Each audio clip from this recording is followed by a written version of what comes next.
সাহাবায়ে কেরাম আমার নবীজি বলেছেন ইসবাউ সাহাবাতি আলা নাতরবিহা 20 রাকাআ। আমার রাসূল বলে দিয়েছেন সাহাবায়ে কেরাম সমস্ত সাহাবায়ে কেরাম ঐক্যমত হয়েছে তারাবি নামাজ 20 রাকাত। তাহলে আপনি সলিমউদ্দিনের ফোলা কলিমউদ্দিন তারাবিকে 8 রাকাত বলার অধিকার কে দিয়েছে? কথা কন না কেন? এরা মুনাফিক। চাচা গরম, চাচা গরম। তাদের সাথে এমনি ধমকিশোরীতে কথা বলতে হবে, তাদের সাথে প্রেম নাই। রাসূল বলছে তোমরা তাদের থেকে দূরে থাকো, তাদেরকেও তোমাদের থেকে দূরে রাখো, কারণ তারা তোমাদের কাছে আসার জন্য মিষ্টি আচরণ করবে না। বুঝে বলছে তাদের আচরণ অত্যন্ত মিষ্টি। একবারে দেখবেন ফেক হয়ে যাবে, আপনার ফ্যাটটার মধ্যে ঢুকে আপনার ইমানটা সবটা বের করে ফেলবে। কথা কয় না কেন? তাহলে তারাবি নামাজ কত রাকাত? সকল সাহাবায়ে কেরাম ঐক্যমত হয়েছে, তাদের ইজমা হয়েছে। কত রাকাত? আপনারা 20 রাকাত পড়বেন তো সবাই? আমরা আমার মতো কাঠমোল্লা গাজী সুলাইমান আপনার জীবনে না থাকলে সমস্যা নাই, কিন্তু আমার রাসূলকে হারাইলে আপনার দুনিয়াও নাই আখিরাতও নাই। নবীর কথা মানা মানি তো রাসূলকে ভালোবাসা, নবীর কথাকে মূল্যায়ন করাই তো রাসূলকে ভালোবাসা। ঠিক কিনা বলেন? তারাবি নামাজ কয় রাকাত? তবে তারাবি নামাজটা জামাতে পড়তে হবে শর্ত নয়, আপনি একাকীও পড়তে পারবেন। আমার নবী বন্ধু নির্দিষ্ট নয় 2 থেকে 3 দিন তারাবি জামাতে পড়ে আর পড়েনি। তার কারণ হলো নবী যদি তারাবি নামাজটা কন্টিনিউ জামাতে পড়ে তাহলে উম্মতের জন্য জামাতটা বাধ্যতামূলক হয়ে, কথা কয় না, জামাত ছাড়া নবীজি পড়েছেন কি ছাড়া? তা আপনারাও জামাতে পড়লে ভালো, এটার আর খোয়া যাবে না, বাদ যাবে না। ঠিক না বলেন? তবে আমাদের দেশে একটা মজা আছে, খতম তারাবি হয়, হাফেজ যদি বালা হয় তো কোরআন তেলাওয়াত করতে থাকতে তো থাকছে, শুনতে তো মজাই লাগে। ঠিক কিনা বলেন? হাফেজ কোরআন শরীফ যখন কোরআন তেলাওয়াত করবে আরাম করে শুনবেন, কারণ যিনি পড়ে ওনার 1000 সওয়াব, যিনি শুনে তার 2000। সুবহানাল্লাহ কয় না কেন? আর রমজানে তো ব্যতিক্রমী, আর জোরে বলেন না। তাহলে কি করতে হবে? রমজান রোজা 20 রাকাত পড়তে হবে। সকল সাহাবায়ে কেরাম ঐক্যমত হয়েছে 20 রাকাত তারাবি। এখন সাহাবীদের মর্যাদা কেমন একটু বোঝার দরকার আছে না নাই? আমার রাসূল বন্ধু তিনি বলে দিয়েছেন ক্বালা মান সাব্বা নাবিয়া ফাকতুলুহু ওয়া মান সাব্বা সাহাবী ফাদরিবুহু। নবীকে যারা গালি দেয় তোমরা যদি নবীর প্রেমিক হও, নবী ওয়ালা হও, তাকে হত্যা করে ফেলো। ওটা হাদিস শরীফ তো, আমার বানানো কথা না তো। নবীকে অপমান করলে, নবীর ইজ্জতের চাদর ধরে টান দিলে, নবীকে গালি দিলে, তুমি যদি নবীর প্রেমিক হও তাকে হত্যা করে ফেলো। ওমান সাব্বা সাহাবী ফাদরিবুহু, সাহাবায়ে কেরামকে যদি কেউ গালি দেয় তাদের ইজ্জতের চাদর ধরে টান দেয়। গুলবাহারের যুবক, ও আমার ভাই বাবারা, নবীজি বলেছে তাদেরকে প্রহার করো, তার মানে বাইন্দা পিটাও। তাহলে সাহাবীর দাম আছে না নাই? আরে জোরে কোন আছে না? নবীর অপমান কেমনে করে? নবীরে যদি কয় আমার মতো তাইলে শেষ। নবীজি আজ থেকে 1000 বছর আগে বলেছেন ক্বালা আইয়ুকুম মিসলি, তোমরা কে আছো আমার মতো। ঠিক না? আমার নবীর মতো কেউ নাই। তাহলে তুমি যদি বলো নবী তো আমার মতোই, তাহলে তুমি গুস্তাখি করেছো, তোমাকে হত্যা করা উচিত। ঠিক? নবীর ইজ্জতের চাদর ধরে টান দেও, কুফরি করলে আর সেই ইমানদার থাকে না। ঠিক না? ঠিক। আরো জোরে বলেন। মহব্বত করে বলছি বন্ধু, হৃদয় উজাড় করে আপনাদেরকে শুনতে হবে। বন্ধু, সাহাবীদের ঘোড়ার নিচের 3 আঙ্গুলের 1 চিমটি মাটি, সাহাবীদের ঘোড়ার নিচের 3 আঙ্গুলের 1 চিমটি মাটি যদি একটা পাল্লায় তোলা হয়, আর সমস্ত গাউসে পাক থেকে কিয়ামত পর্যন্ত যত আল্লাহর ওলি পৃথিবীতে আসবে সবগুলো আল্লাহর ওলিকে যদি একটা পাল্লায় তোলা হয়, ওই সাহাবীদের ঘোড়ার নিচের 3 আঙ্গুলের 1 চিমটি মাটির ওজন ভারী হবে। সর্বশেষ একটা আলোচনা করব আজকে। কি একটা ওয়াজ করা দরকার, আপনারা শুনলে করব। গতকালকে আমি অনেক রাত্র হয়েছে বাসায় ঢুকছি যে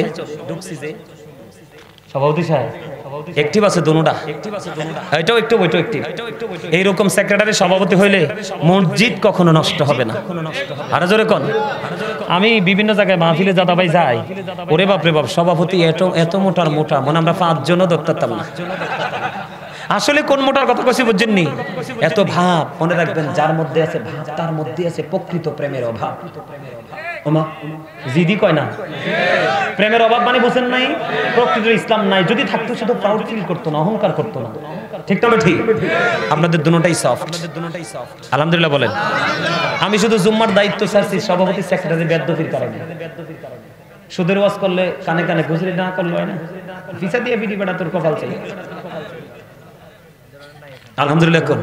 আরে ভাই খতিব সাহেবকে বলতে দিবেন, আপনি মানবেন কি মানবেন না সেটা ডিসাইড করবেন আপনি। তাকে বলতে দিতে হবে। আজকে হয়তো ভালো লাগছে না, আগামী দিন ভালো লাগতেও তো পারে।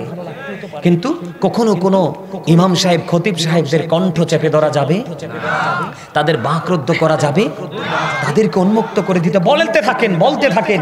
কে যে হেদায়েত হবে সেটা মালিক জানে, কিন্তু বলতে হবে। ঠিক না ঠিক? বলতে লাগলে বলতে থাকবেন শুধু। আলহামদুলিল্লাহ বলেন।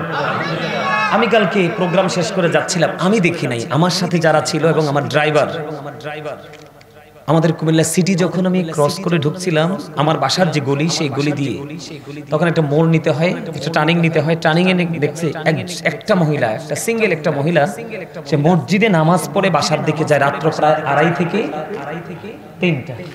কয়টা? 2:30 থেকে। আপনারা হাদিস কোরআন জানার দরকার নেই, আপনারা বলেন একটা নারী কি রাস্তায় এত গভীর রাতে নিরাপদ? সে কি মসজিদে এসে নামাজ পড়া তার জন্য ফরজ? ফরজ। আরে নারীদের উপর তো আমার আল্লাহ জুম্মার নামাজ, ঈদের নামাজ ফরজ করে নাই, জামাত ফরজ করে নাই। যেই জায়গাতে তাদের উপর নামাজটাই ফরজ করে নাই, তাহলে জামাত করার তো প্রশ্নই আসে না।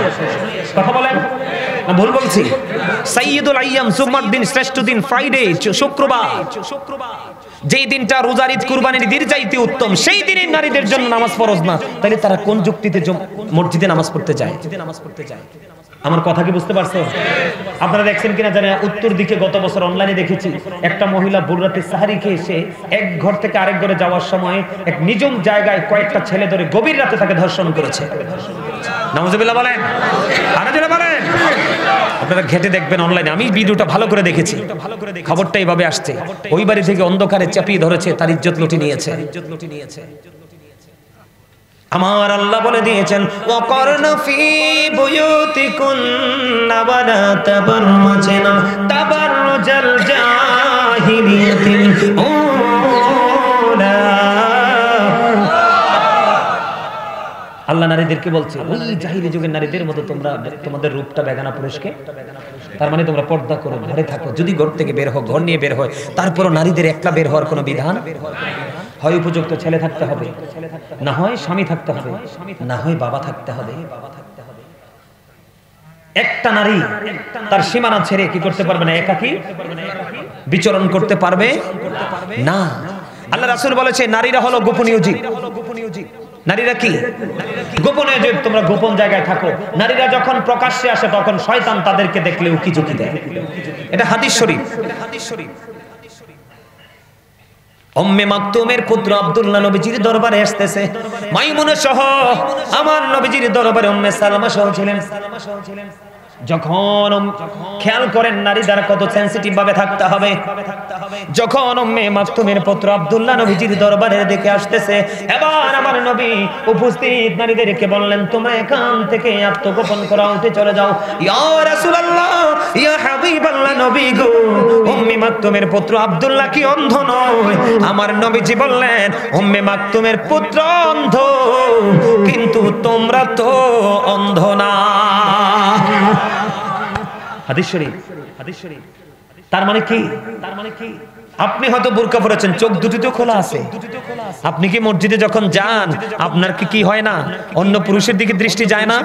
তো নবীজি তো বলেছে আব্দুল্লাহ অন্ধ, আব্দুল্লাহ হয়তো তোমাকে দেখবে না, কিন্তু তুমি তো আব্দুল্লাহকে দেখবে। এজন্য রাসূল বলছে তুমি এখান থেকে কি হয়ে যাও, চলে যাও, আউট হয়ে যাও। এখন আপনাদেরকে বলছি হাত জোর করে যুবক, এখন অনেক মৌলবী বাড়াবে তোমাকে এত মিষ্টি। আমি আগে কথাগুলো বলেছি, আর দ্বিতীয়বার রিপ্লাই করতে চাই না। তোমরা তোমাদের মা বোনদেরকে ঘর থেকে বের হতে দিবে না, তার কারণ বন্ধুরে আমার হাদিস শরীফের মধ্যে এসেছে। আমার দিকে তাকান, আমার আলোচনায় আমি ঢুকি। যারা রমজান মাস আসলে দেখবেন ওই মৌলবীরা নারীদেরকে বন্ধ মসজিদে ডেকে ডেকে নিয়ে যাবে। কারণ এখানে লাখপতির বউ আছে, কোটিপতির বউ আছে, কোটিপতির মেয়ে আছে। এমন ভাবে বক্তব্য দিবে যেই বক্তব্যে কোটিপতির পকেটের টাকা হুজুরের পকেটে আসবে। কথা কয় না কেন? জামাই কি বলবে না, স্বামী কি বলবে না এটা একটা অপরাধ? পকেট কাটবে, পকেট কেটে আরেকজনকে নিয়ে দিবে, এটা হলো আরেকটা অপরাধ। আমি যদি নারীর পর্দারই ওয়াজ করতাম, আউটসাইড গুলো সবগুলো নিয়ে আলোচনা করতাম, কিন্তু আমার মিশন হলো লাস্ট আজকের টপিক হলো নারীরা ঘরের বাইরে গিয়ে না মসজিদে নামাজ পড়তে পারবে কিনা। কোরআন হাদিস কি বলে? কোরআন থেকে তথ্য পেয়ে গেলাম নারীরা ঘরে থাকো। কে থাকো? ওই জাহিলি যুগের নারীদের মতো নিজেদের কন্যরূপ পুরুষের সামনে কি করো না, প্রেজেন্ট করো না।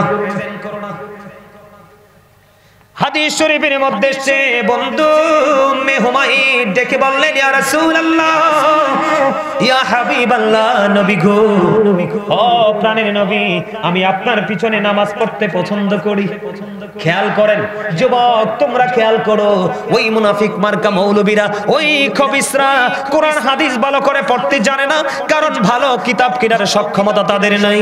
এই জন্য তারা ধান্দায় আছে পৃথিবীর উপার্জন নিয়ে, ঠিক কিনা বলেন? এই জন্য তারা টার্গেট করে কলেজ ইউনিভার্সিটির স্টুডেন্টদেরকে, ইয়াং জেনারেশনকে তারা টার্গেট করে করে সমাজের মধ্যে হট্টগোল লাগায়া মসজিদ থেকে সঠিক আলেমকে বের করে। কথা কয় না কেন? সঠিক আলেমদেরকে বের করে সমাজের মধ্যে হট্টগোল লাগায়া একটা সিমপ্লেট করে বন্ধু আল্লাহ রাসূলের দুশমন মৌলবী ঢুকায়, আর তখনই সমাজটা গোমরা হয়। তার একটা এক্সাম্পল, বেশ কয়েকদিন আগে আমি বন্ধু একটা মাহফিলে গেলাম, সভাপতি সাহেব বাম পাশে সম্ভবত বসা ছিল, মনটা খুব খারাপ। আমি বারবার বলি সুবহানাল্লাহ বলেন, আলহামদুলিল্লাহ বলেন, কিন্তু মানুষগুলো সুবহানাল্লাহ বলে না, আলহামদুলিল্লাহ বলে না, দুরূদ পড়ে না। সভাপতি কানে কানে আমার বলে, হুজুর, আমার জীবনে আমার এই মাঠে আপনার মতো আলোচক কোনোদিন আনতে পারিনি।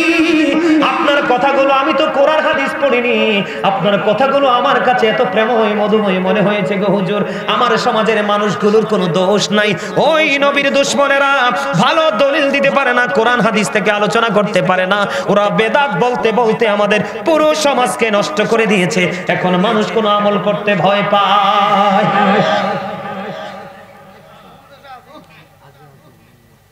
এদের সাথে চলাফেরা করা যাবে না, বিয়ে শাদী করা যাবে না, ওঠা বসা করা যাবে না, কোনো প্রেমের বন্ধনে আবদ্ধ হওয়া যাবে না। নবীজি বলছেন, ও ইয়াকুম ওয়া ইয়াহুম, তোমরা তাদের থেকে দূরে থাকো, তাদেরকেও দূরে রাখো। জোরে জোরে কন্না আলহামদুলিল্লাহ। আমার রাসূলকে যখন ও বন্ধু উম্মে হুমায়রা বললেন, বলার পরে আমার নবীজি বললেন, হ্যাঁ হ্যাঁ, আমি জানি তুমি আমার পিছনে নামাজ পড়তে পছন্দ করো, আমি জানি তুমি আমার পিছনে নামাজ পড়তে পছন্দ করো রে উম্মে হুমায়রা, আমি নবী জানি তুমি আমার পিছনে নামাজ পড়তে পছন্দ করো, কিন্তু তুমি আমি নবীর পিছনে নামাজ পড়ার চাইতে উত্তম হলো তোমার ঘরের অভ্যন্তরের নামাজ। অভ্যন্তর বুঝছেন না? ঘরের বারান্দায়ও না, ঘরের দরজায়ও না, একবারে খাস যে কামরাটা, যে রুমটা, তুমি ফ্রিলি নামাজ পড়তে পারবা। মনে রাখবেন, পুরুষ এবং নারী সৃষ্টিগতভাবে যেমনি আলাদা, কথা কয় না কেন, তার বডি স্ট্রাকচারটাও তেমনি আলাদা। পুরুষের বডি ল্যাঙ্গুয়েজ, নারীদের বডি ল্যাঙ্গুয়েজ দুটো আলাদা, কথা বলেন না কেন? তার আমলের ধারাটাও আলাদা, নিয়ত বাঁধার ধারাটাও আলাদা। যেমন আমরা নিয়ত বাঁধি নাভির নিচে, কথা কয় না, আর নারীরা হাত রাখে। আমাদের হাত বাঁধা, নারীদের হাত রাখা। তাহলে কি বোঝা গেল? ও বন্ধু, এখান থেকে কি জানতে পারলেন? নারীর সিস্টেম আলাদা, পুরুষের সিস্টেম আলাদা। ও বন্ধু, আমি আপনাদেরকে বলি, আপনি ঘরের নামাজ ছেড়ে যদি মসজিদে এসে নামাজ পড়েন, কম পক্ষে 1 রাকাতে 25 রাকাতের সওয়াব। আর নারীরা যদি ও বন্ধু বাহিরে নামাজ না পড়ে, ঘরের মধ্যে খাস কামরায় যদি নামাজ পড়ে, তাহলে তার 1 রাকাতে 25 রাকাতের সওয়াব। আমার রাসূল বলেছেন, একটা নারীর বারান্দার নামাজের চাইতে অনেক উত্তম তার খাস ক্রমের নামাজ। সুবহানাল্লাহ বলেন না কেন? আর জোরে বলেন সুবহানাল্লাহ। ও বন্ধু, আরেকটা মজার হাদিস আমি আপনাদেরকে শোনাই। বন্ধু, আমি আপনাদেরকে মজার একটা হাদিস শোনাবো। আবু আমর শাইবানী রাদিয়াল্লাহু তাআলা আনহু থেকে হাদিস কানা বর্ণিত। তিনি বললেন, আমি প্র্যাকটিক্যালি দেখেছি। কি করেছি? যুবক তোমরা শোনো, আবু আমর শাইবানী রাদিয়াল্লাহু তাআলা আনহু তিনি বললেন, আমি প্র্যাকটিক্যালি দেখেছি আব্দুল্লাহ ইবনে মাসউদ রাদিয়াল্লাহু তাআলা আনহু একটা নারী, তিনি জুমার দিনে জুম্মার নামাজ পড়ার জন্য তিনি মসজিদে ঢুকে গেল। মসজিদে যখন ঢুকে গেল, আবু আমর শাইবানী রাদিয়াল্লাহু তাআলা আনহু বললেন, আমি নিজে দেখতে পেয়েছি আব্দুল্লাহ ইবনে মাসউদ রাদিয়াল্লাহু তাআলা আনহু ওই নারীটাকে মসজিদ থেকে বের করে দিলেন আর বলতে লাগলেন, তোমার ওই মসজিদ থেকে তোমার উত্তম নামাজ হলো তোমার ঘরের নামাজ। রমজান মাস আসলে টাকা কামাইয়ের জন্য পাগল হয়ে যান নবীর দুশমনেরা। কথা কয় না কেন? পাগল হয় কি হয় না? কয়দিন আগে আরিফ, ওই যে আমরা যে ইয়াতে গেলাম যে একটা মাহফিলে, সুলতানপুর দিয়ে যে একটা মাহফিলে ঢুকলাম, মাহফিলটার নাম কি জানি? আরে কয়দিন আগে যে একটা মাহফিলে গেলাম সুলতানপুর, হ্যাঁ না সোহাদা দরবার শরীফে না, তার আগে ওই যে একটা হুজুর যে দাওয়াত দিল, সারা জীবন কইছে আমরার মাহফিলের তাবারুক খাওয়া বেদাত, মিলাদের তাবারুক খাওয়া বেদাত। বিশ্বাস করেন আমার ড্রাইভার আমাকে বলতেছে, হুজুর কয় আপনি পিছনেরটি কি কইতে পারবেন না? আমি কই না, কয় পিছনেরটি হইলো যেটি ওই আমাদেরকে আজীবন বেদাতই বলছে, আমাদের মিলাদকে তাবারুককে বেদাত বলছে, এরা সবগুলো মাহফিল ছেড়ে যখন আমরা তাবারুক দেওয়ার সময় সব ডিফলেট প্লে বসে গেছে। কথা কি বুঝতে পারছেন আমার? কয়দিন আগে এক বুড়ি মা ফোন দিল চট্টগ্রাম থেকে, একবারে বুড়া। তো ওই মুরব্বীর মানে মানুষকে আল্লাহর রাস্তায় খাওয়াইতে মন চাইছে। কি চাইছে? তো খাওয়াইতে যে মন চাইছে, তো আশপাশে ওই আমরা বেদাতি কয় আর কি, আসলে এরার পকেট ভর্তি বেদাত। আমার কথা কয় না, বেদাত না, এরা যে রাস্তায় দাঁড়ায় দাঁড়ায় কালেকশন করে টাকা খুঁজে রিসিপ্ট বই দিয়ে দিয়ে রাস্তায় রাস্তায় ফোলাফাইন্ডে পাঠায়, এটা কি নবীজি যুগে ছিল? কথা কয় না। রমজান মাসে তো কিয়ামত করে ফেলায়, ব্যবসায়িকরা অধিষ্ঠ হয়ে যায়। আমার যত প্রিয় ব্যবসায়িক আছে আমাকে একটার দিকে ফিরা চাইবা না, এগুলো নবীর দুশমন। আমার কথা কয় না। নবী কি ভিক্ষা করাইছে সাহাবীদের কি দিয়ে? হ্যাঁ, তো এটা তো বেদাত। তা আমরা সুন্নিরা কি কোনোদিন কইছি যে তোমরা বেদাত করো? বলি নাই তো। এই আপনাদের মসজিদে কাতার আসেনি কোন? কথা কয় না, আসেনি? মোর সাহাবীদের জমানায় তো কোসাইয়াম, এই কোসাইয়াম গ্রামের কথা। আপনাদের মসজিদে কাতার আসেনি? তো সাহাবীরার যুগে কি কাতারে নামাজ ছিল? তো আপনি যেমন কাতার করলেন, এটাও তো বেদাত। এটা তো একবারও করলেন। কথা কয় না কেন? আপনি যে টং দোকানের মতো 3 তলা 4 তলা 5 তলার উপর ছোট্ট ছোট্ট ব্যবসা, আপনি যে মাদ্রাসা মুক্ত বানাইলেন, এটা তো নবীর যুগে ছিল না, এটাও তো বেদাত। ব্যবসা করতেছেন, আমরা তো কোনোদিন আপনাদেরকে বকা দেই নাই।